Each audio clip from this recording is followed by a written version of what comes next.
Buenos días, Dios les bendiga. Vamos a continuar con nuestro estudio del Evangelio de Marcos. Estamos en el capítulo 14 y ayer leímos en nuestras Biblias hasta el 62. Vamos a desarrollar hasta el 62 o el 65, ¿cierto? Fue hasta el 65. Entonces vamos a leer del 60 al 62. Cuando el sumo sacerdote le interrogó por primera vez, Jesús no respondió. Bueno, recuerdan que yo quedé con una tarea ayer y era buscar el versículo del Antiguo Testamento donde decía que si se le hacía una pregunta bajo juramento, ¿cierto? Él debía responder. Pues resulta que sí era ese versículo que leímos ayer, Levítico. Pero entonces, como no es muy claro, ¿cierto? O yo no lo comprendí, de pronto ustedes que son más sabios, de pronto lo comprendieron, pero yo no lo comprendí, entonces quiero explicarles. Levítico 5.1 dice, si alguno pecare por haber sido llamado a testificar y fuere testigo que vio o supo y no lo denunciare, él llevará su pecado, ¿cierto? Eso dice Levítico. Yo no lo relacioné mucho con el testimonio, como que se le llame a un juicio bajo juramento y responda. Bueno, pero miren la explicación de ese versículo. Este versículo indica que si una persona es llamada a testificar bajo juramento, aunque el versículo implícitamente no diga juramento, se sobreentiende, ¿sí? Pues ellos lo sobreentendían, yo no lo sobreentendí ayer. Entonces dice, es llamado a testificar bajo juramento sobre algo que ha visto o sabe, y se niega a hacerlo, incurre en pecado y será culpable. Entonces, ¿qué le estaba preguntando Caifás al Señor Jesús, ¿cierto? ¿Eres tú el Cristo? ¿Cierto? Le estaba preguntando, bajo juramento le estaba preguntando eso, porque vamos a leer el versículo. El versículo 60. Entonces el sumo sacerdote, levantándose en medio, preguntó a Jesús diciendo, ¿no eres? No.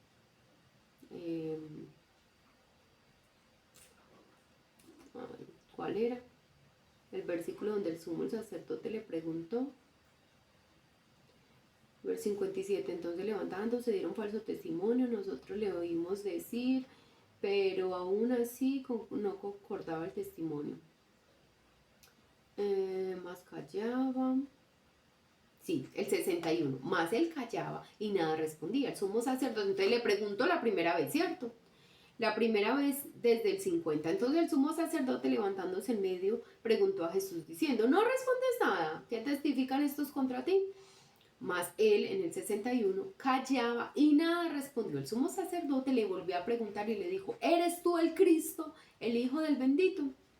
Entonces, aquí dice que si le hacían esa pregunta, ¿cierto? En el juicio, él debía declarar lo que sabía o lo que había visto. Entonces dice, aunque este versículo no detalla explícitamente el procedimiento de un juicio formal, como lo entendemos hoy, sí siente la base de la responsabilidad de responder bajo juramento cuando es testigo de una falta. La implicación es que en un contexto judicial o de investigación donde se requiera testimonio o juramento, la persona estaba obligada a declarar lo que sabía. Al Señor le están haciendo una pregunta, Él está en un juicio, tiene que responder, ¿cierto? ¿Por qué? Porque está en un juicio y esa era la ley. Si alguno pecare por haber sido llamado a testificar, estás en un juicio y tienes que testificar, y fuere testigo de lo que vio o supo, algo que vio o algo que sabe, y no lo denuncia, es decir, no lo dice, no responde a esa pregunta, entonces comete pecado. Caifás le está haciendo una pregunta, ¿eres tú el Cristo? Y el Señor tiene que responder conforme a lo que sabe. Y el que sabe, sí, es el Cristo. ¿Sí? Entonces, bueno, ahí me encantó que pudiéramos como aclarar eso. Entonces dice acá, cuando el sumo sacerdote le interrogó por primera vez, Jesús no respondió, pero cuando fue interrogado bajo juramento, ¿por qué sabemos que bajo juramento? Aunque Marcos no lo cita, Mateo sí, miren lo que dice Mateo 26:63, porque Marcos no dice, ¿cierto? Acabamos de leer y no dice que bajo juramento, pero Mateo 26:63 dice, mas Jesús callaba, entonces el sumo sacerdote le dijo, te conjuro por el Dios viviente. Ya con eso, es bajo juramento que te estoy haciendo esta pregunta y es bajo juramento que tienes que responder, ¿cierto? Es decir, tienes que responder honestamente, ¿cierto? Pues se supone que es bajo juramento. ¿Recuerdan? No sé si en Estados Unidos en este momento, pero uno veía, por ejemplo, en las películas, que cuando estaban haciendo un juicio tenían que poner la mano sobre la Biblia. Era bajo juramento que esa persona iba a dar su testimonio.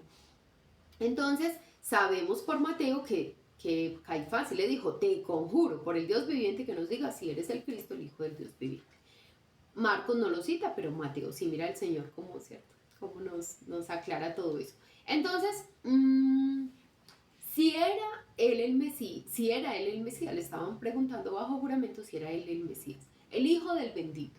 El Salvador replicó que lo era, actuando así en obediencia a la ley que está en Levítico 5.1. Luego, como para eliminar toda duda en cuanto a quien afirmaba ser, el Señor Jesús le dijo al sumo sacerdote que aún habría de ver al Hijo del Hombre, hablando de él mismo, sentado a la diestra del poder y viniendo de vuelta a la tierra en las nubes del cielo.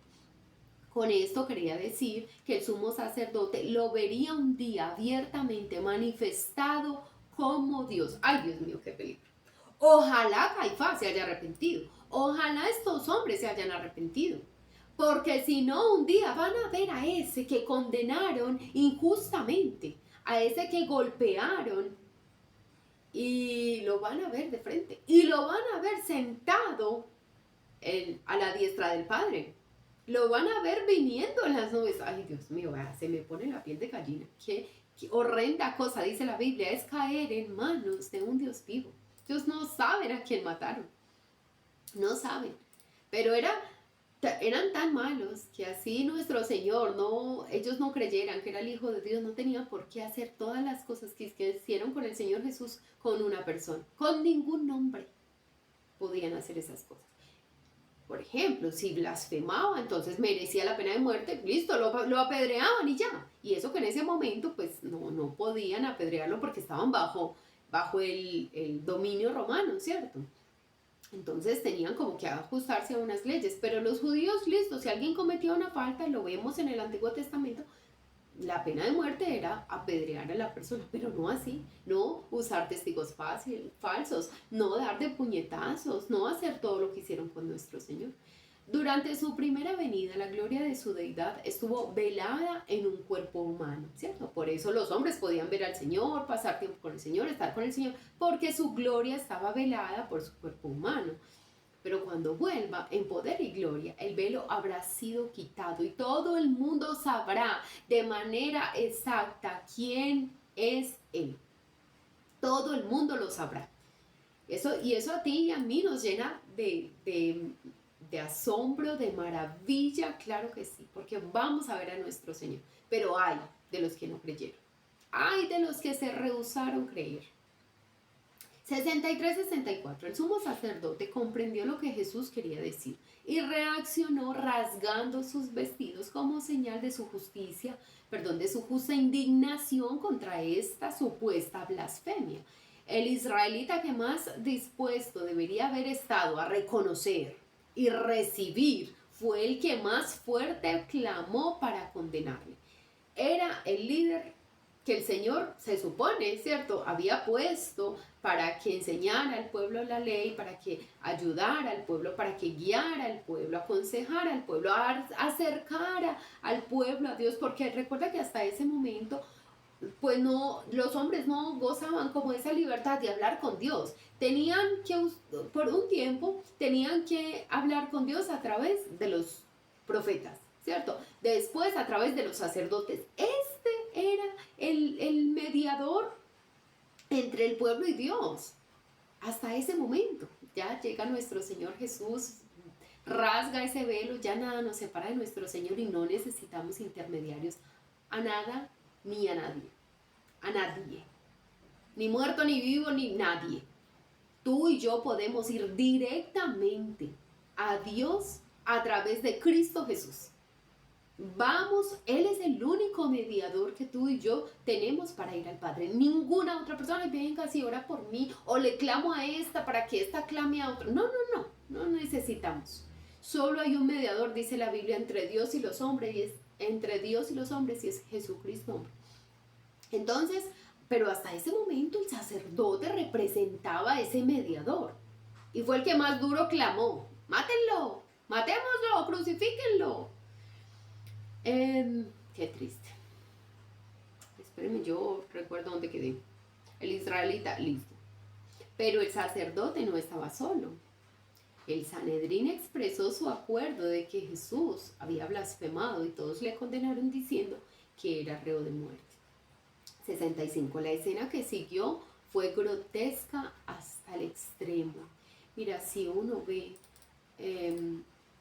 cómo maltratan a una persona, por ejemplo, que ha robado, ¿cierto? Yo recuerdo en alguna ocasión estaba trabajando en el centro de Medellín y bueno, estábamos en un sitio parados, ahí nosotros repartíamos unos volantes, yo supervisaba unos chicos que repartían unos volantes y estábamos ahí parados y yo veo un hombre correr muy rápido, y otro hombre detrás de él corriendo, gritando: cójanlo, es un ladrón.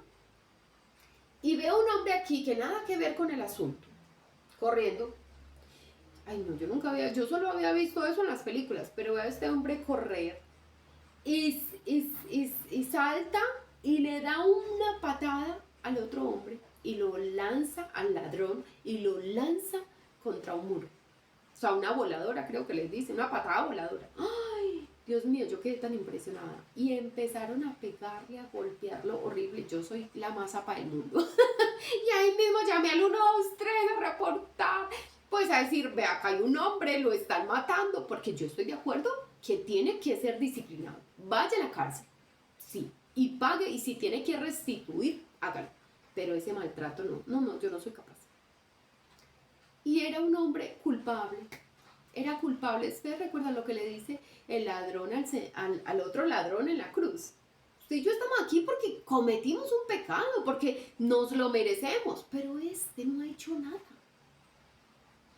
Mira, es un acto grotesco.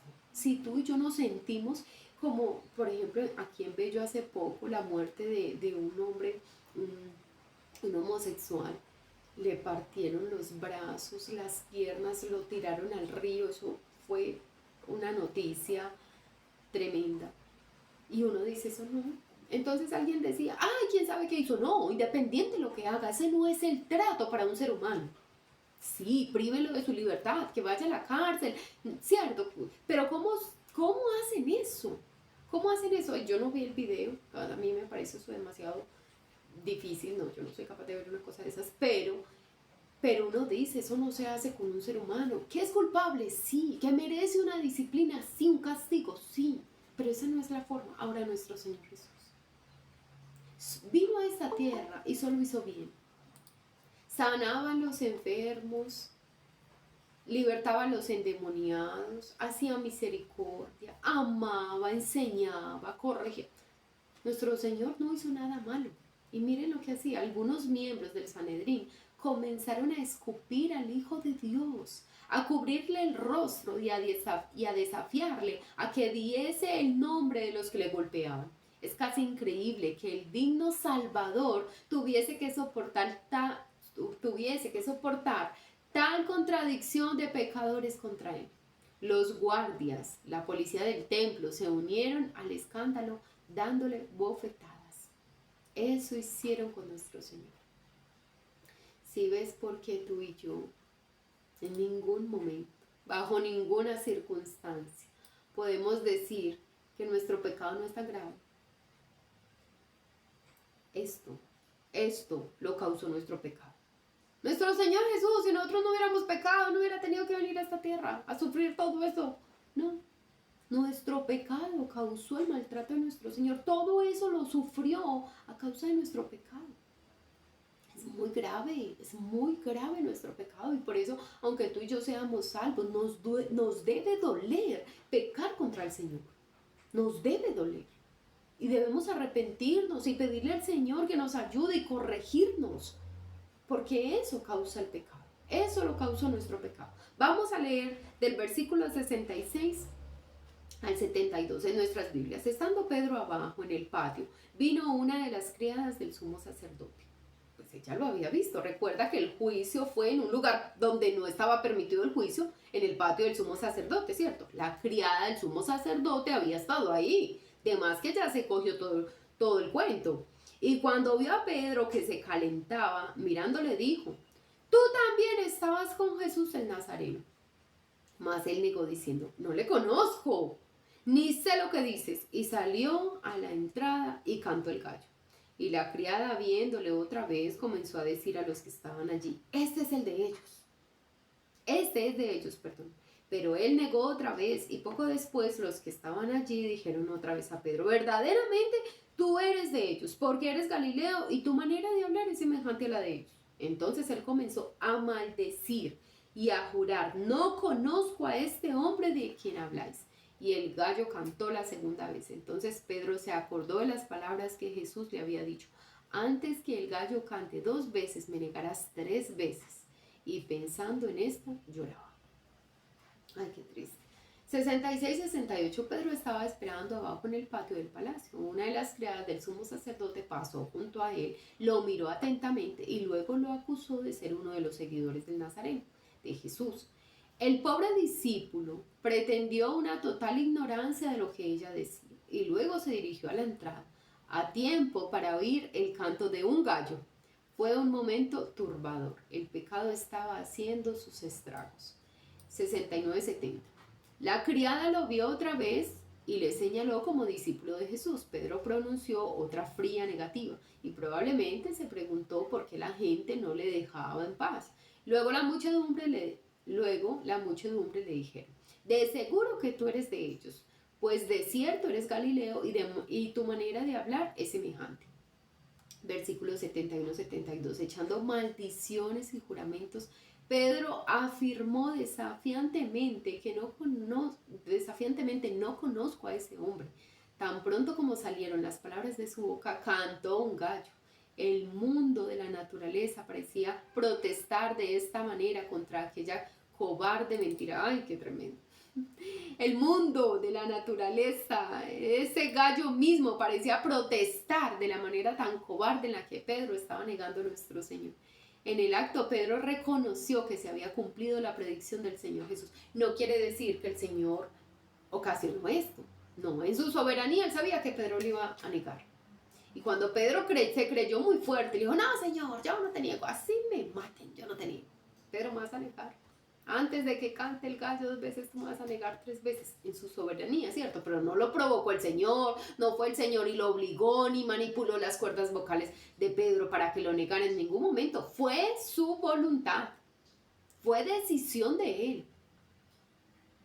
Entonces, Pedro reconoció que se había cumplido la predicción del Señor. Al darse cuenta, comenzó a llorar. Significativo que los 4 evangelios registran la negación de Pedro. Todos hemos de aprender la lección de que la confianza propia lleva a la humillación.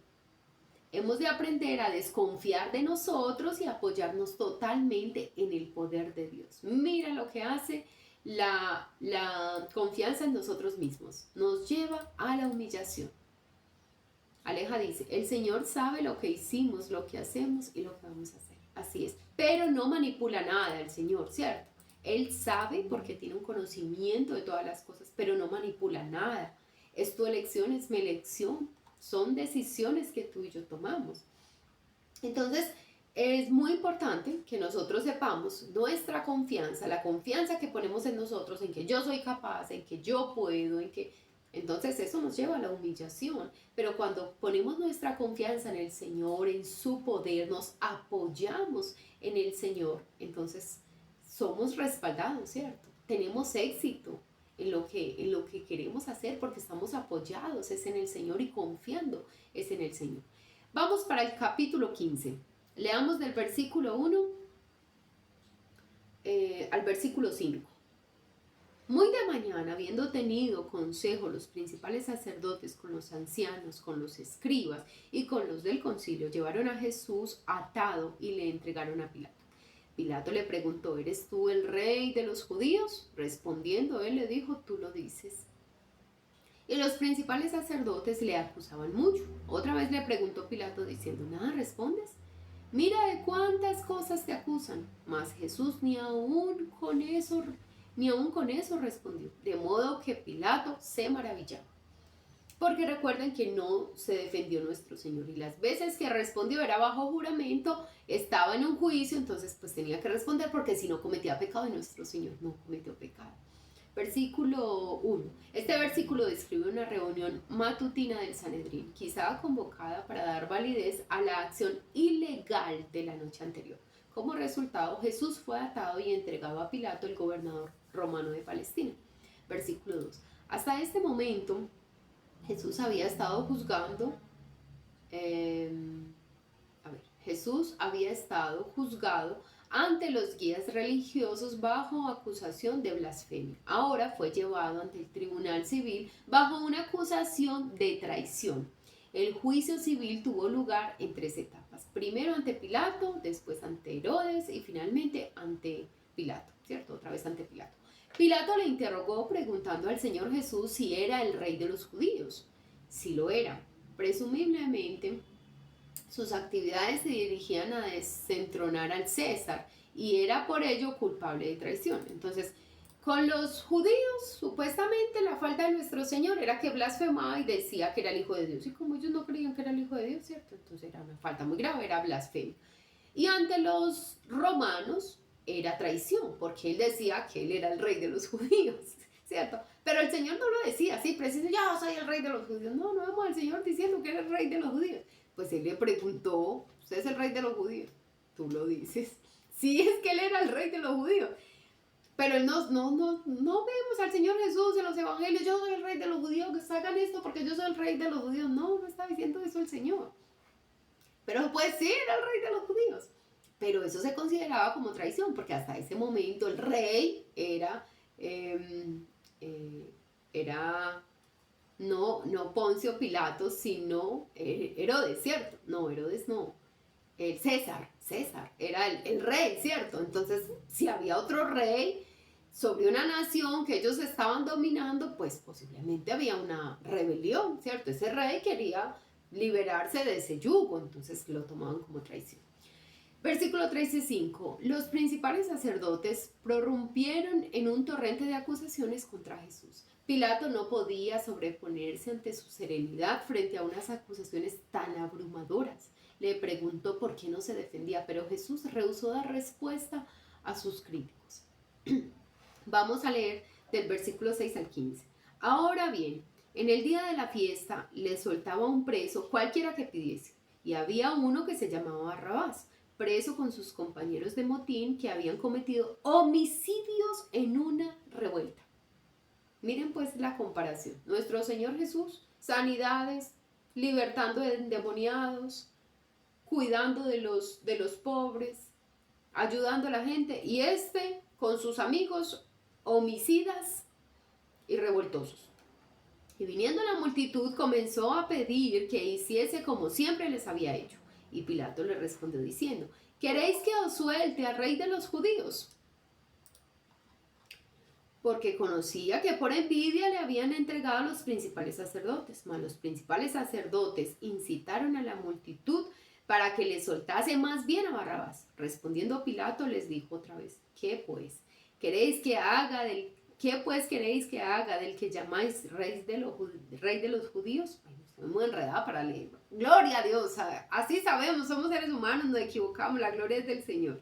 Y ellos volvieron a dar voces, crucifícale. Pilato les decía, ¿hasta cuál dije? Hasta el 15. Pues qué mal ha hecho, pero ellos gritaban aún más, crucifícale. Y Pilato queriendo satisfacer al pueblo,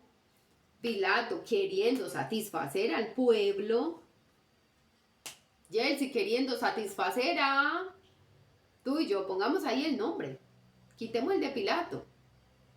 Gladys queriendo satisfacer a ¿cuántos de nosotros queriendo satisfacer a otro? Dice, le soltó a Barrabás y entregó a Jesús después de azotarle para que fuese crucificado. Así hacemos tú y yo, queriendo satisfacer queriendo congraciarnos con, faltamos a nuestro Señor, a su palabra. vamos en contra del Señor y de su palabra, queriendo satisfacer a otro. Es imposible que tú y yo tengamos dos dioses, dos señores, y que le sirvamos a los dos. O amas a uno y aborreces al otro. O cuidas a uno o descuidas al otro. Pero es imposible agradar al mundo y al Señor. Es imposible agradar a la gente y al Señor. Por eso tú y yo debemos conocer la palabra de Dios para saber qué es lo que Él quiere de nosotros. Cómo agradarle a Él. Y cuando tú y yo estemos agradando al Señor, pues, que le guste al que le guste y que no le guste al que no le guste.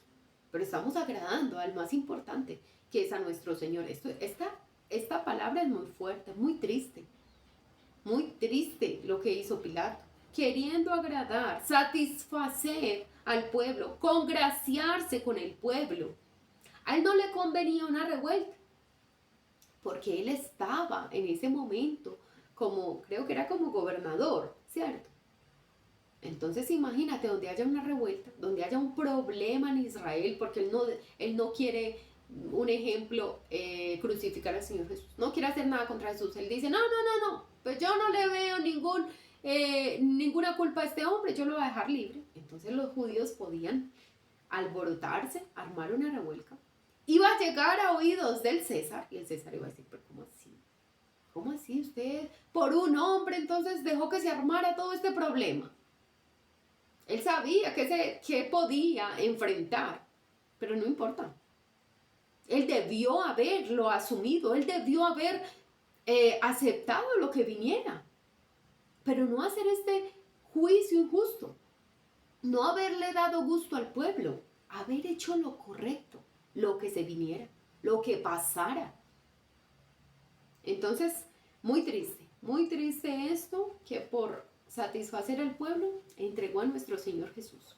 Versículos 6 y 8. Era costumbre del gobernador romano soltar a un preso judío en este tiempo de la fiesta, una especie de concesión política para el pueblo descontento.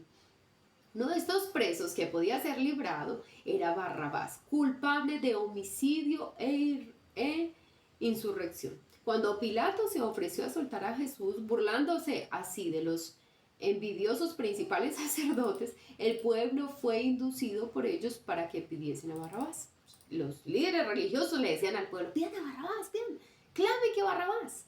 Aquellos mismos que estaban acusando a Jesús de traición contra César, estaban pidiendo la liberación de un hombre que era realmente culpable de este crimen. Claro, porque era un revoltoso. Era un revoltoso, estaban en contra de ese gobierno romano. Ese sí era culpable de ese crimen. Era un homicida. Es decir, que hacía, bueno, no sé si justicia, no, pero pues hacía cosas injustas, mataba a la gente, ¿cierto? O sea que tenían poco la autoridad romana, no le importaba. Estaba haciendo fechorías y no le importaba la autoridad romana. Este sí era culpable de ese crimen. La posición de los principales sacerdotes era irracional y ridícula, pero el pecado es así. ¿Cómo es nuestro pecado? ¿Cuántas veces tú y yo hemos hecho cosas o dicho cosas y, ay no, qué vergüenza, qué fue lo que yo hice, qué fue lo que dije? Así es el pecado, es irracional y nos lleva a la ridiculez, pero el pecado es así. Básicamente tenían envidia de la popularidad de nuestro Señor Jesús. Básicamente tenían envidia de la popularidad.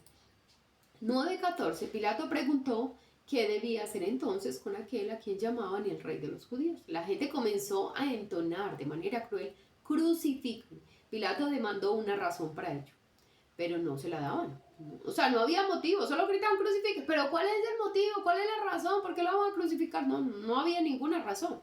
Fue un veredicto monstruoso en su injusticia. Sin embargo, fue una parábola de nuestra redención. El inocente entregado a la muerte a fin de que el culpable pudiese salir libre. El culpable. No pienses en Barrabás. Ay, sí, ¿para qué Barrabás saliera? No, Barrabás es Yeltsin. Y Barrabás es cada uno de nosotros, que éramos culpables. Tú y yo merecíamos esa cruz.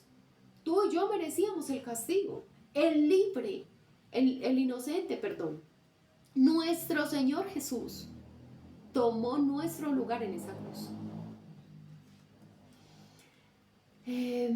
Entonces dice, sin embargo, de que el culpable pudiese salir libre, ¿cierto? Inocente. ¿Por qué? Porque cuando nuestro Señor Jesús muere por nosotros en esa cruz del Calvario, entonces tú y yo somos justificados. Eso sí, tenemos que aceptar el sacrificio del Señor Jesús. No porque Cristo Jesús haya muerto en la cruz, todos los hombres son justificados ante el Padre. Es pagada su deuda en su deuda divina. Todos teníamos una deuda con la justicia divina. Y no porque nuestro Señor Jesús haya muerto en la cruz, la deuda de todos quedó saldada. No. Tenemos que ir a Él y decirle, yo quiero que tú pagues mi deuda. Yo reconozco que yo merecía ese castigo, que la deuda era mía, yo tenía que pagar, tenía que salir de ti, de mí, los recursos para pagar, pero no teníamos recursos suficientes. Piensa que tú y yo tenemos una deuda con un banco y debemos, no sé, 500 millones de pesos. Es una cosa exagerada y ridícula porque no se puede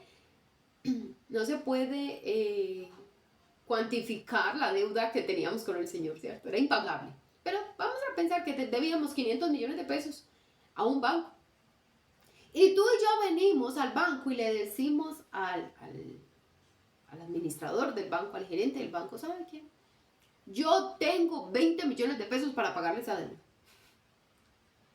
No, ni en sueños, eso no pasa ni en sueños, que te van a perdonar el resto de la vida. No, tranquilo, entonces nosotros le perdonamos 480 millones de pesos, sí, denos esos 20 y ya quedamos saldados. No, así estábamos tú y yo con esa deuda divina. Teníamos una deuda con la ley de Dios, habíamos quebrantado la ley. Todos quebrantamos la ley porque todos hemos pecado y estábamos destituidos de la gloria de Dios. No teníamos 20 millones de pesos. Nada, es que te quedas cortico. Ahora piensa que tenías 2 millones de pesos. No teníamos nada para pagar esa deuda. Pero había uno que tenía recursos suficientes para pagar esa deuda. Y fue Cristo Jesús. Y Él tomó nuestro lugar, pagó nuestra deuda. ¿Cuándo la paga? Cuando tú y yo aceptamos a Cristo Jesús como Señor y Salvador. Cuando venimos y reconocemos que ese lugar nos pertenecía, que Él lo tomó por amor a nosotros. Entonces Él paga con su sangre, ni siquiera con dinero, con su sangre, lo que teníamos nosotros en deuda. Nuestra deuda la paga. Tan hermoso nuestro Dios, ¿cierto? Qué hermoso. Qué maravilloso es nuestro Dios. Vamos a leer del versículo 16 al 21. Entonces los soldados le llevaron dentro del atrio, esto es, al pretorio, y convocaron toda la compañía. Y le vistieron de púrpura y poniéndole una corona tejida de espinas, comenzaron luego a saludarle, salve, rey de los judíos. Y luego golpeaban en la cabeza con una caña y le escupían. Y puestos de rodillas le hacían reverencia. Después de haberle encarnecido, le desnudaron la púrpura y le pusieron sus propios vestidos y le sacaron para crucificarlo. Miren qué importante. Ellos pusieron en ese momento un vestido, como una capa, ¿cierto? De púrpura, me imagino yo que como un manto de púrpura. Pues que representaba como la ropa de un rey en ese tiempo, pero era pues en forma de burla que lo hacían. Pero después se la quitan y le ponen la ropa al Señor. ¿Por qué no le pusieron cualquier otro trapo que le hubieran puesto? Recuerden que cuando el Señor va a ser crucificado, ahí ya está la cosa. ¿Qué hacen ellos con la ropa del Señor? Ellos juegan, ¿cierto? Echan suertes por la ropa del Señor. Mira cómo es profético. En ese momento. Qué tremendo. Vamos a leer el versículo 21. Obligaron a uno que pasaba, Simón de Cirene, padre de Alejandro y de Rufo, que venía del campo, a que llevase la cruz. Leamos del... se nos acabó el tiempo. Vamos a orar, vamos a dejarlo ahí, 16 y 19, ahí quedamos y mañana terminamos de leer ahí. Oremos. Amado Señor, muchas gracias por esta tu palabra, Señor. Es muy triste ver lo que hicieron contigo, Señor, pero nosotros no queremos tomar una postura de juicio hacia esos líderes religiosos ni hacia esas personas, Señor, porque fue nuestro pecado lo que te llevó a todo eso, Señor. Fue nuestro pecado lo que ocasionó todo ese dolor y ese sufrimiento. Fue por nosotros que tú viniste a esta tierra, Señor, que diste tu vida. Señor, pero qué bueno es saber que tú resucitaste. Señor, qué bueno es saber que tuviste misericordia de nosotros, que pagaste por todos los que hemos creído en ti y te hemos aceptado como Señor y Salvador. Pagaste nuestra deuda con la justicia divina. Qué bueno es saber, Señor, que ahora somos sin culpa, estamos sin culpa. Hemos sido justificados ante el Padre Celestial. Gracias por eso, Señor. Gracias por tu vida, gracias por tu muerte y gracias por tu resurrección, Señor Jesús. Y te damos a ti toda la gloria y la honra. Ahora ayúdanos a vivir, Señor, una vida de santidad. Porque si fue el pecado, nuestro pecado, lo que te llevó a eso, Señor, ¿cómo vamos a seguir pecando deliberadamente? ¿Cómo seguir una vida fuera de ti, lejos de ti, Señor? Ayúdanos a vivir para ti todos los días de nuestra vida en gratitud a lo que tú hiciste por nosotros. Muchas gracias. Te alabamos y te bendecimos en el nombre que es sobre todo nombre. En el nombre del Señor Jesús. Amén y amén.